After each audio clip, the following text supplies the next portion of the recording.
5 दिसंबर से शुरू होने वाले अफगानिस्तान के छठे सालाना बुसकुशी मुकाबले का इख्तिताम 15 दिसंबर को हो गया है।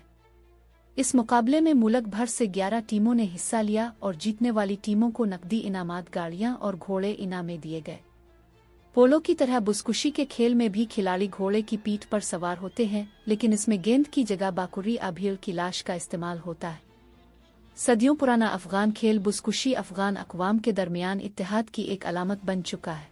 बुसकुशी का मकबूल खेल हमारे दिलों में ख़ास मकाम का हामिल है। हमने इस साल मुकाबले के लिए किर्गिज़स्तान और काज़ाख्स्तान से घोड़े मंगवाए।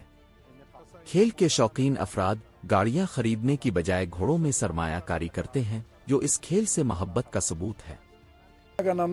यहाँ घोड़ों की परवरिश और अफजाइश के साथ साथ बुसकुशी खेल एक पुरानी रवायत है। ये खेल सिर्फ मुकाबला नहीं बल्कि मुख्तलिफ उम्र के लोगों को यकजा करने का एक बेहतरीन जरिया भी है। इस खेल का लोगों के दरमियान दोस्ती के फ़रोग़ में अहम किरदार है। बुसकुशी से मोहब्बत लोगों के दरमियान इत्तेहाद पैदा करती है। यही वजह है कि मुख्तलिफ सूबों जैसे बदख्शा, बगलान, तखार, कंदोज समेत मुल्क भर से लोग और घुड़सवार लुत्फ़ अंदोज होने यहाँ आए। दहाइयों की जंग और खाना जंगी ने अफगानिस्तान के कसीर और नस्ली मुआशरे को टुकड़ों में तकसीम कर दिया है, लेकिन पहलवान बुसकुशी को दोस्ती और यकजहती के फ़रोग़ के लिए एक मुनफरिद प्लेटफॉर्म के तौर पर देखते हैं।